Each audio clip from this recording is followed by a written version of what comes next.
Welcome, everyone, to our event featuring an incredible woman who has made significant impact in the fight for social justice. Today, we have the pleasure of hearing from Heather C. McGhee, author of The Sum of Us, which was recently adapted for young readers. It was also our hope to have with us Carlotta Walls Lanier, the youngest of the Little Rock Nine, but due to personal circumstances, she was unable to join us. Now, we will divide this conversation into two parts. The first part will focus on getting to know Heather, her work, and her journey to who she is today.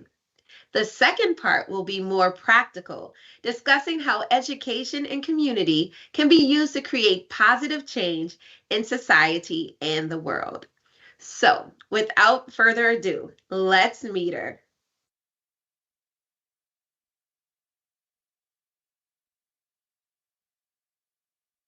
Welcome, Heather. We are so excited to have you with us. Oh, I'm really glad to be with you. Thank you so much to Microsoft Lib for making this happen and bringing this conversation together. And we're wishing Carlotta and her family all the best. I'm going to miss being able to talk with a woman who truly was part of making history. Absolutely. Absolutely. So let's start off by talking about your journeys to who you are today. Heather, tell us about your journey to become an expert on racial justice and economics. Well, I was born on the south side of Chicago in the early 1980s at a time where, from the vantage point of a young girl just walking to school, I saw the disintegration of what had been a very thriving working and middle class Black neighborhood. I remember so vividly seeing my classmates' belongings out on the lawn one day on the walk to school and asking my mom what was going on. And of course, his family was being evicted. I remember when the factory closed that employed so many of my classmates' parents. And I remember the budget cuts that meant rounds of layoffs that affected teachers and school support workers. And I also remember the Sunday drives we used to take up Lakeshore Drive in Chicago to the richer neighborhoods on the north side where it seemed like the exact opposite was happening. Those neighborhoods were booming. And I was the kind of kid, and I know this now because I now am the mother of this kind of kid, um, who was always asking why. Why are there so many homeless people? Where did Ralph's family's landlord think they were going to live now? Why did the factory have to close? And where was everybody going to work? And I was really fortunate that I had a family that had really been steeped in the movement for civil rights and for freedom for all people who struggled. And the answer they gave me was not about individual circumstances. The answers they always gave me to those why questions led me to looking sort of upstream at some of the more structural reasons why the economy was changing and why things were getting harder for most working families. They always encouraged me to look at the more powerful people in an equation to understand causality and to understand at what level you need to aim in order to make change. And so I was very lucky right out of college to be able to get an entry level job at a think tank who was focused squarely on inequality, on the fact that our economy had gone from looking like a football with a fat middle class in the middle and sort of narrow ends of high and low income households on either side in the 1940s, 50s, and 60s to increasingly becoming more like a bow tie with a squeezed middle class and bulging ends of high and low income households by the time I was entering into the world and starting to focus on these economic issues. And I was really lucky to be able to have a job where I could use research and advocacy, statistical analysis to be able to tackle some of the biggest problems keeping working families and the families like the ones that I grew up with up at night. And it was a great, great experience for nearly 20 years working in public policy and running an organization called Demos. And then in 2017, I made the unexpected decision that I needed to quit my job and go out in search of deeper answers to the question of why. What an incredible journey, Heather. I think about young Heather and noticing and wondering what's happening in the world and community that you lived in, and being able to ask those questions, and knowing that you can turn to someone to ask those questions that you're wondering about. Now, your book, The Sum of Us, which was also adapted recently for young readers, focuses on the intersection of race, economics, and democracy. Such a great book. Can you tell us about why you wrote this book and what message you hope readers and young people will take away from it? Well, I wrote The Sum of Us really in the way of making this journey. As I said, I quit my job in 2017 and really hit the road. I ended up traveling from California to Mississippi to Maine and back again multiple times in order to really try to answer the question of that is the opening line of the book, which is, why does it seem like we can't have nice things in the US? And by nice things, I don't mean flying cars. I mean nice things like really truly affordable guaranteed health care and childcare and paid family leave and a well-funded public school in every neighborhood and a rational aggressive response to the existential threat of climate change. And the we who can't seem to have nice things is both the white Americans, who are the largest group of the uninsured and the impoverished, and the Americans of color who are disproportionately so. And so it was really that question of what's holding back our economic progress, not just how did we go from being an economy shaped like a football to being an economy shaped like a bow tie, but why? And it was really that why that led me to be able to discover the hidden costs of racism in our politics and our policy making that are holding back economic progress for everyone. And the central metaphor at the heart of my book is the story that is alluded to on the cover, both the adult book and the new young readers version. And that's the story of what happened to many of the country's nearly 2,000 lavishly funded grand resort style public swimming pools that used to dot the American landscape. And I used the swimming pool as a public good, as part of a building boom in the 30s and 40s of roads and bridges, parks and schools and libraries. I used that kind of swimming pool as a metaphor for the kind of economic public goods that helped to create that football shaped economy. And then I like to remind readers, as I discovered, the extent to which those public goods, the economic public goods, were segregated and racially exclusionary in the first half of the 20th century, as were often the public swimming pools, only for white swimmers. But when the civil rights movement expanded the notion of who all could be included in our nation's prosperity, not just white Americans, but everyone who had contributed to that prosperity, there began to be a sudden shift that led the way to that bow tie shaped economy.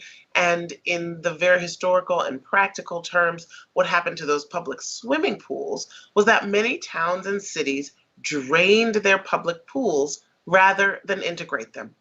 They literally drained out the water and backed up truckloads of dirt and gravel. And so, of course, what does the lesson of the drained pool tell us today? Is that racism can have a cost for everyone. It's not a zero sum. It's not us versus them, as the opponents of progress would so often have us believe. But ultimately, when you have systems that are dysfunctional, that are set up to oppress some, that are set up to deny the humanity and deny opportunity to some, you have a more dysfunctional system with spillover costs for everyone. And so the lesson I really want people to take from the book, The Sum of Us, is that it doesn't have to be a zero sum, that collective action, metaphorically, us all swimming together, is the only way we've ever solved big problems in society. It's the only way we've ever created economic fairness and mobility, in short, the American dream. And we need to tap back into that spirit of collective action and solidarity now for the most diverse generation in American history. And so, as you just mentioned, your book explores the importance of community and activism in creating that positive change. You talk about the power of collective action and the ways in which we can come together as a society to address some of the biggest challenges facing our communities. So, can you share some of your thoughts on this topic and why you believe it's so important? Well, I fundamentally have discovered that the most important things in life I simply can't do on my own, right? We just had the landmark IPCC report yesterday that told us in no uncertain terms that we have less than a decade to prevent catastrophic global warming. That is an all hands on deck emergency. And I, as an individual, can't solve it. I can recycle all I want. I can't get us to a carbon free future on my own. That takes collective action. It takes government, it takes the private and public sector working together, it takes community sacrifice and planning. And it's that kind of collective action that is so often challenged when we believe the zero sum lie, that progress for one group is a threat to others, and that we should be more concerned about holding up our own place in a racial hierarchy of human value, more concerned with making sure that we feel better than and more included than others than making sure that the pool is full for everyone. And so it's that spirit of cross-racial solidarity that I truly have discovered is the key to making progress in solving big problems, from healthcare to education to shoring up the holes in our democracy, to addressing big threats like climate change. And over the course of 6 months in the beginning of 2022, I actually went back out on the road after the original book was published. And I wanted to really test the theory that I name in the book as the solidarity dividend. Now, the solidarity dividend is my formulation of these gains that can be unlocked, but only when we come together across lines of race and understand that there needs to be cross-racial solidarity in order to build collective power, to take on powerful interests and prevail for all communities. And so I wanted to go back out on the road and really see whether or not there were more stories of solidarity dividends to be found today in this what we often hear is such a divided America. And let me tell you, I went in red and purple states. I went to rural towns and small towns and big, old, segregated industrial cities. And I found an enormous number of examples of these hopeful, uplifting, inspiring stories of solidarity. And those are the basis of the podcast, The Sum of Us, which is also a really great educational resource. We know that people learn in lots of different ways. And each of the 9 episodes of the podcast allows listeners to go on that journey with me, to meet Americans from all walks of life. And together with Spotify and Color of Change, and Higher Ground, the production company, we were able to pull together a companion guide for the podcast that really allows listeners and students particularly to be able to go into the podcast and think about, who are these main characters? What did they do? What was their journey from being an ordinary person to being an extraordinary hero? And can I take some of those steps? What is my activism style? How can I learn more about the issues in each of the podcasts, whether it's environmental justice and the right to clean water, or saving the small farm in rural areas? And so that podcast and the companion guide online are another resource, and frankly, they were another way for me to tap back into the hope that I think is so important for us to be able to make big progress in these divided times. Absolutely. And I'm sure those stories of solidarity just resonate so much in so many ways. You've also spoken about the importance of empathy and connection and building bridges between people of different backgrounds. So, how do you cultivate empathy in yourself and others? And what benefits do you think it brings to the work of social justice? You know, this is one of the most important values that I think that we need to recommit as a society to activating in ourselves and in others. And what does it take to build empathy? I had to do that myself as as a Black woman, as the descendant of enslaved people on both sides, hit out on the road on a journey that took me to areas with people who didn't look like me, didn't share my history, didn't share my beliefs, my politics. And to a person, I was able to find some way to connect, often across lines of race, gender, ideology, community, neighborhood, and upbringing. What does it take to build empathy? It takes deep listening. It takes listening to someone's full story and knowing that ultimately everything we believe comes from a story we've been told. And so the beliefs that each and every one of us has is so often the result of powerful people selling ideas, often for their own profit. And so when I found someone who had beliefs about my community, right, who had prejudiced beliefs, for example, anti-Black, racist beliefs, and I came across many people like that. But through deep conversation, I was really able to understand the ways in which they had been sold those ideas by powerful people who had a vested interest in them, and those people seeing themselves as different from, and therefore not taking common cause with people like me, with their neighbors and fellow Americans of color. And so I was able to really think about, well, what are, again, the structural reasons why there are these divisions.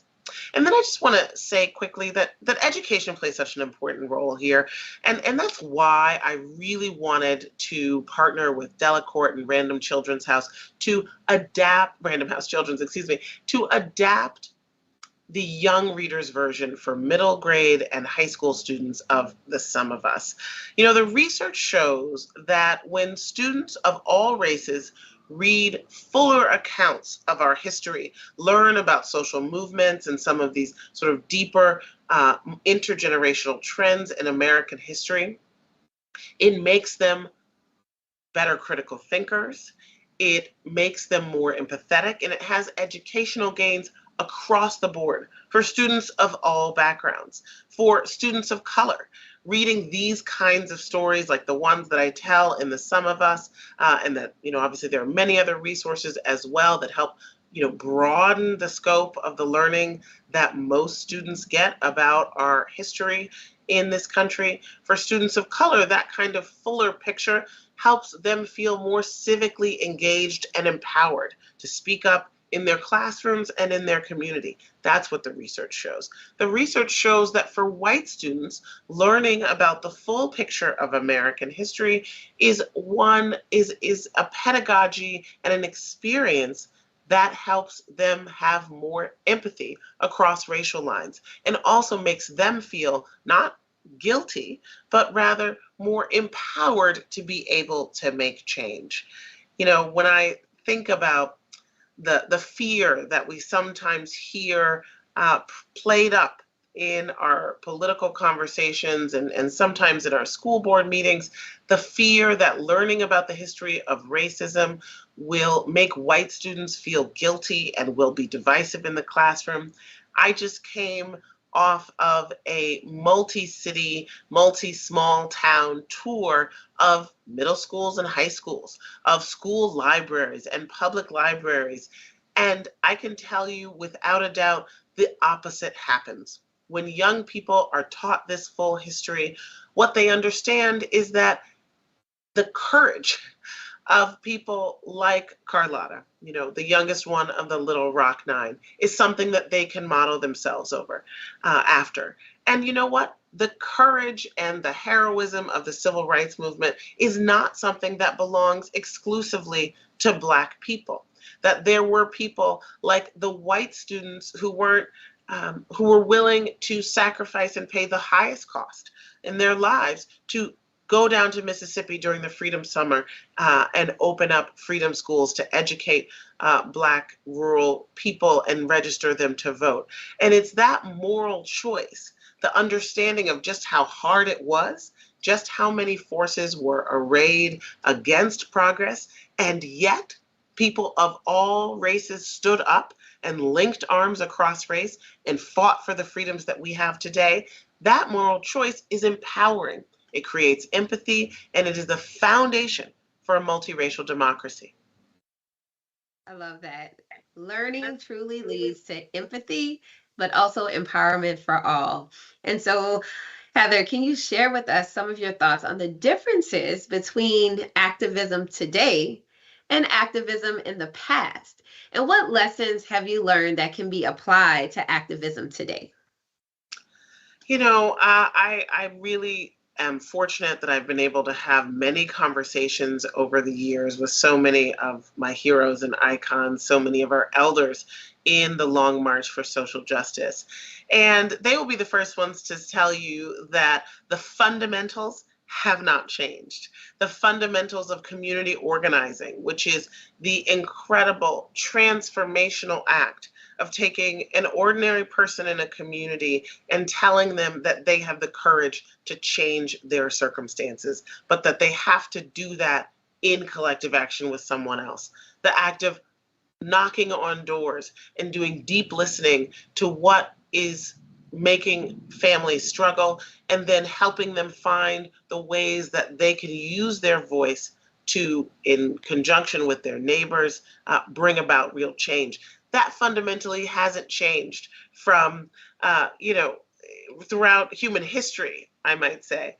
But we also know that what has changed, obviously, is technology. And so the way that we are getting information has fundamentally changed. When I'm out speaking to young people right now for the middle and high school version of the Sum of Us, I am acutely aware that unlike when I was young people today have access to all the information that we do, right? They can look in their phones and read all of the news. They get all of the social media, all of the notifications and the push alerts. Obviously, the algorithm, is tailored for them, but they have access essentially through the internet to the entire collective knowledge of human history. And we had many more filters and buffers for that. And so what I think is so important today for consciousness raising and for making sure that young people particularly feel powerful and empowered is that they have frameworks for being able to filter and understand the information that is often assaulting them through the media and social media, right? That they can understand, for example, that when we see narratives that are anti-Black and racist narratives, that we need to look at who is selling those narratives for their own profit. We need to look at critical questions such as, who's really benefiting from this system of injustice. We need to be able to understand and teach young people how to use frameworks like the solidarity dividend to look for opportunities to articulate a win-win from the racial justice and economic justice and gender justice work that they are doing. Because ultimately, a fairer world, a freer world has benefits, concrete benefits for everyone. It's not an us versus them. But those kinds of frameworks are really important for helping young people get active in their community and be able to be critical listeners of news and critical citizens in our democracy. Absolutely. And activism work is not easy, but so worth it. Can you talk about some of the successes and maybe challenges you've even experienced in your work with activism? And what lessons have you learned along the way? Oh, that's a great question. I'll do one of mine and then one from the podcast series because I'm obsessed with the people that I met in that journey, who were all just ordinary people who ended up making big change in their community. One of the stories that I tell in The Sum of Us is the story of the financial crisis from the front row seat that I had working in public policy and financial regulatory policy in the run up to 2008, and really seeing how greed run amok, but facilitated by racist ideas that linked Black people, Black homeowners with risk, and created a discriminatory targeting of Black and brown homeowners with higher interest rate mortgages and credit cards, had created really a house of cards in our financial system. And, um, we at Demos, when I was working, we did research, we did advocacy, we testified in Congress. We went to communities that were hard hit by high cost loans and debt and by high rates of foreclosure well before the term subprime was at all a household word. And in the wake of the financial crisis, we were able to win landmark reforms that helped to give, at this count, hundreds of billions of dollars back to borrowers on credit cards by making new rules for credit cards that make it easier for people to pay down their debt quickly and not be caught with fees and high rate interest. And then we created a system of safeguards around the biggest banks to make sure that they would never be too big to fail again. And, I'm sitting here today, a week after, an event that we thought wouldn't happen, except for in 2018, a lot of the medium-sized banks lobbied to get themselves carved out of that safeguard and protection that we had won in the wake of the financial crisis. Banks like Silicon Valley Bank and Signature Bank. And not 5 years later, you can see that without those safeguards that we won through collective action, they weren't able to manage their risk, and they ended up failing. And so I give that example as an example of public policy working, of recognizing that that the public interest has a role in helping to shape our economy and safeguard consumers and banks themselves from the worst excesses. Absolutely. And so you kind of touched on this, but I'm wondering, in your opinion, what is the most urgent issue facing our society today, and what can we do to address it? Well, I'm glad you asked me that, because then I get to tell my second story, which is the story of a young person I met in Memphis, Tennessee, named Justin J. Pearson. It's the second episode of the podcast after the introductory one, and it's called The Sweetest Water in the World, because Memphis, Tennessee considers its water source to create the sweetest water in the world. And when the story that I learned when I went there with my team was the story of a young African American, early 20s, preacher's son.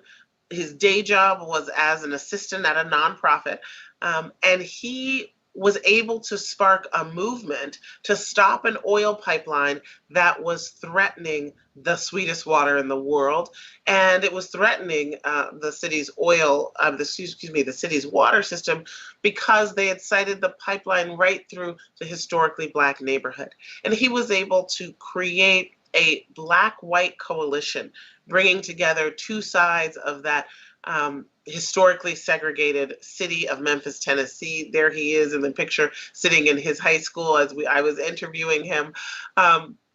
And he was able to lead this coalition to do something that very rarely happens, which is stopping an oil pipeline, a multi-billion-dollar oil pipeline that threatened the city's clean air and water. And what's so great about that story is that not only was the pipeline stopped, but just a couple of months ago, young Justin J. Pearson ran for public office and became one of the youngest ever members of the Tennessee state legislature. And he's already there using his voice and speaking up for economic and environmental justice, because quite simply, the sustainability of life as we know it on this planet, the urgency of needing to transition from polluting sources of energy, and in so doing create new community wealth and new jobs and new enterprises across the globe that can bring clean air and water to our ecosystems. That's the most important and most urgent work. It is what young people today absolutely name as the number one most important thing that we should all be working on. And there's a chapter in The Sum of Us called The Same Sky. Justin had actually read the book as he was inspired to create the movement in Memphis. And it's that chapter that speaks to the costs of environmental racism to us all, and the way that we need to get over zero-sum thinking if we're to come together to take on probably the biggest collective action challenge in global history, which is global climate change. Wonderful. I'm so glad to hear his story, but then also to everyone watching, this is what we need to focus on, at the moment in time, and it will take all of us. So now we're going to move on to the second part of our event to talk about community and education.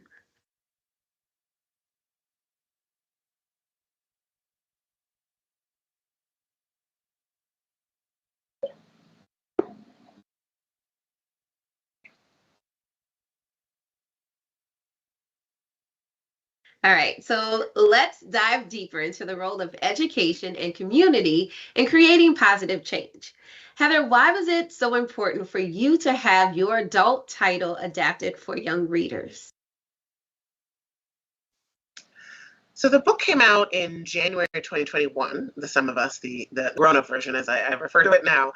And probably the number one reaction that readers had all across the country to reading the book for the first time was, I wish I had known this earlier. This should be required reading. I certainly had that yearning as I was researching the book and writing it and making all of these discoveries. I was a 20-year expert in the field of economic policy, and I learned what are really some fundamental truths about how our economy was shaped and how the disparities we see neighborhood to neighborhood today are really the result of racist policymaking, and they have impacts for everyone.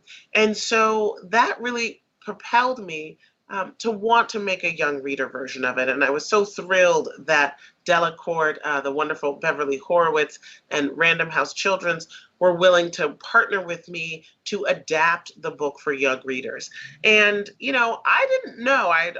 The Sum of Us is my first book. I'd obviously never adapted anything for young readers. I was a prolific reader in my middle school years. That's probably the time that I read the greatest number of books.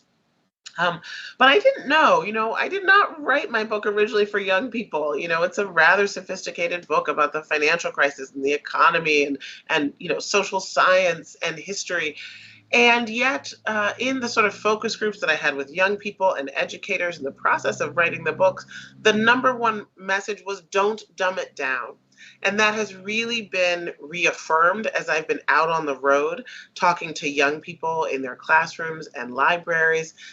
They pick up the book, they devour it. It is not, sort of a version of the book that is much changed from the adult book. It is just shorter. It's about a third shorter. The 130 pages of notes and references in the end are available on the website and not in the book. The font is bigger, but the reading level is not much lower. It really is a book that invites young people to think about what caused many of the problems that they have inherited, and how can they, as individuals working in community, be part of making a difference. It's a book that I think I've heard from in conversation across the country, in schools and libraries and with educators. It's a book that really does, even though it's very values-led, cross partisan lines, because it helps us understand that it's not about us versus them, that racism is bad for everyone, that progress for people of color doesn't have to come at the expense of white people, and that ultimately we are all needed in order to create a society that allows everyone to live up to their potential. And knowledge is power. And that's a powerful message. I know as I was reading, I was uncovering the layers. And just as you mentioned, thinking, how did I not know this? Right. And so my question now is, what role do each one of us play in creating a more just and equitable society? And how might we use education to make positive impact in the world? Well, that's a great question. For the educators who are listening, I first just want to say thank you. I mean, the role that you play in our community, for our children, in our democracy, is just peerless. educators, librarians, the people who steward information and knowledge and help the next generation flourish are truly the most important people that we have in our society. And I just really want to make sure that I express my appreciation for what you do every day. It is the hardest set of work that we have in society. And it's the most important because education is really how we come alive. It's been a value, a very much a prized value in my community, in the African American community, from the era in which it was illegal for us to learn to read and illegal for us to educate ourselves. And we have had a journey that has, in many ways, had education be the tip of the spear of human rights and the march for civil rights and progress.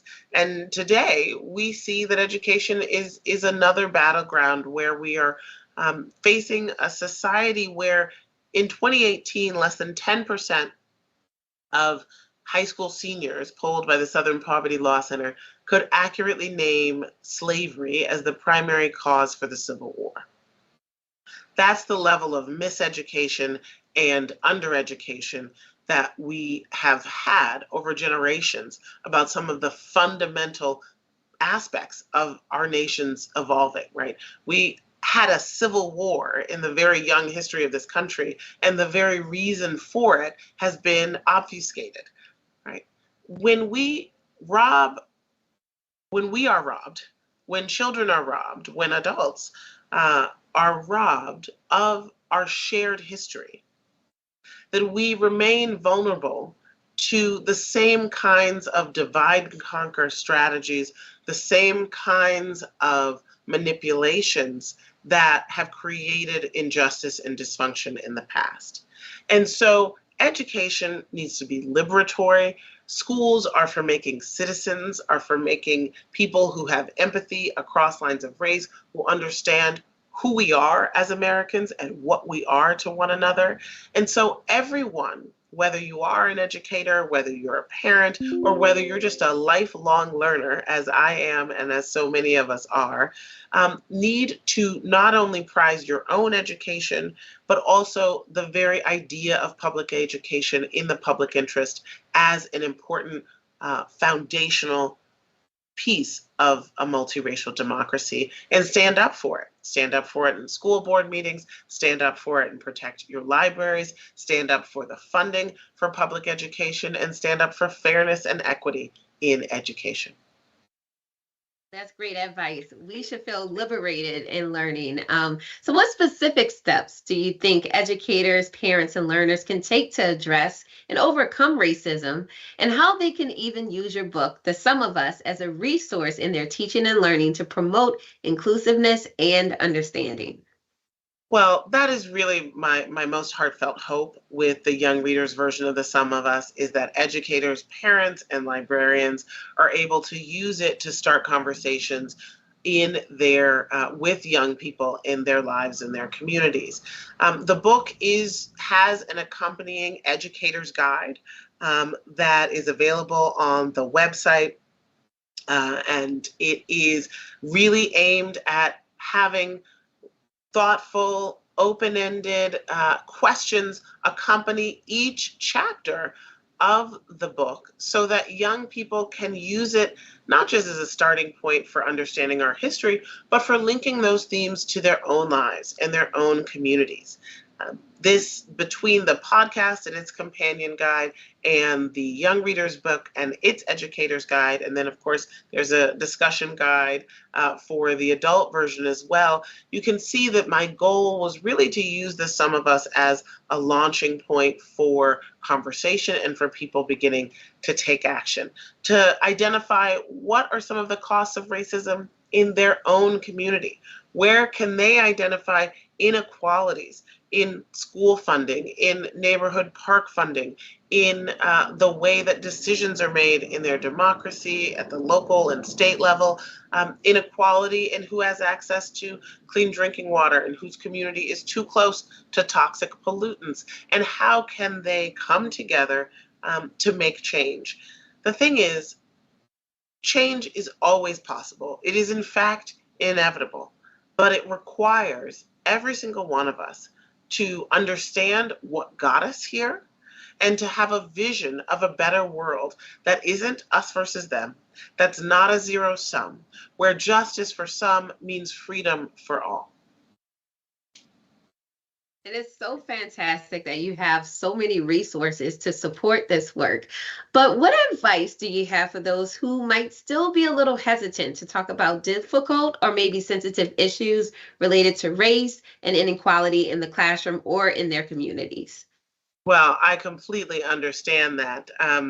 For adults, many of us did not get the kind of education that makes us feel really equipped to have these kinds of conversations. And then, of course, right now there is a climate of fear that I think is a real attack on our democracy and on our children's freedom to learn. So my sympathies are with people who are finding it difficult to be able to do this important work. And yet, here's what I've discovered. Everything we believe comes from a story we've been told, and the human mind is really wired for story. And so, what I try to offer in the Sum of Us, in the podcast, and in the book is a set of really memorable stories that are true, obviously, that also stand in for larger themes in our society. Take the story of the drained public pool. When I'm in schools and classrooms and libraries, I tell young people who are usually around 13, 14, 15, 16 years old, the story of a 13-year-old boy named Tommy Cummings, who lived in Baltimore. And in the summer of 1953, he and his crew of best friends, and I say, does anybody have a crew, right? Anybody have a group that you're just not really complete unless it's all of you hanging out together. And, the kids say, yeah, absolutely. And they look at each other and they point at each other. And then I say, well, Tommy had a crew. And Tommy was Black, and his crew included one other Black boy and two white boys. And they loved being together. And in the summers when school was out, before there were camps and, enrichment activities like kids have today, parents who were working would just say, go outside and don't get into trouble, right? And what was such a great resource for children in the community was these grand public pools that I talk about. And the problem for Tommy and his crew was that in Baltimore, Maryland in 1953, there were no public swimming pools where they could swim together.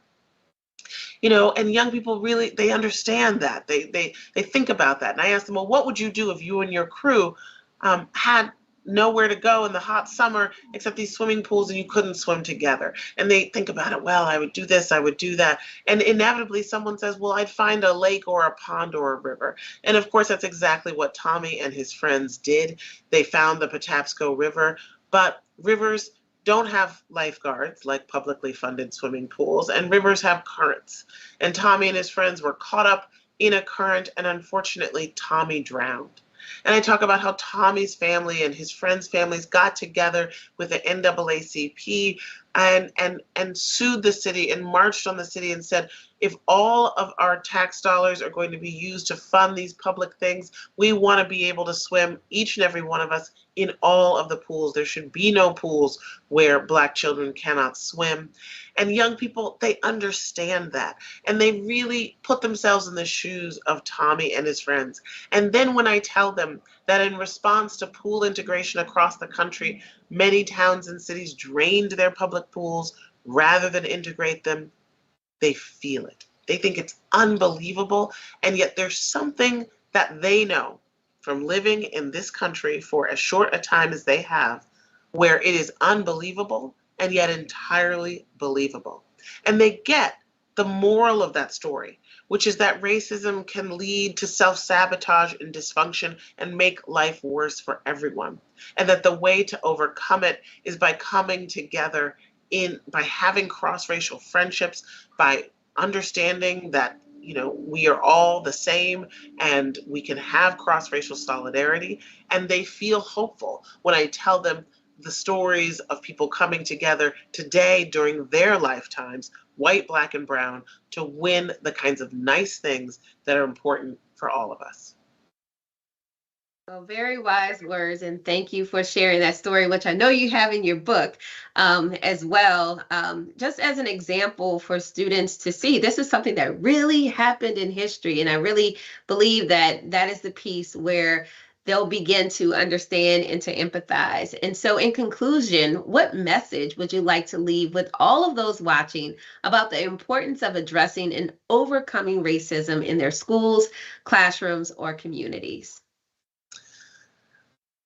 First, I just want to say thank you to everyone who has been watching. Thank you to you, Jordan, to Microsoft Flip for putting this on. It's been just a really wonderful opportunity. We don't need to fear the truth. Our country is strong enough and brave enough and great enough to handle the truth of its own history. We have reinvented ourselves over and over and over again. This country is the product of the collision of peoples from all over the world. And our young people today are already living in the America that's becoming. They're already living in a generation where there is no dominant racial majority. And we need to give them the tools to have empathy and cross-racial understanding so that they may be good citizens and preserve this country and our planet for future generations. We don't need to fear them having this information. We don't need to fear or be ashamed of the ways in which we as adults were denied this kind of education and information, but we can learn together and always, always ask why. We can't let fear get in the way. We are stronger together. So thank you, Heather, for sharing your inspiring stories and insights with us today. Your work and advocacy have made a significant impact on the fight for social justice, and we are so grateful for your time and your contributions. Thank you so much, Jonette. Thank you.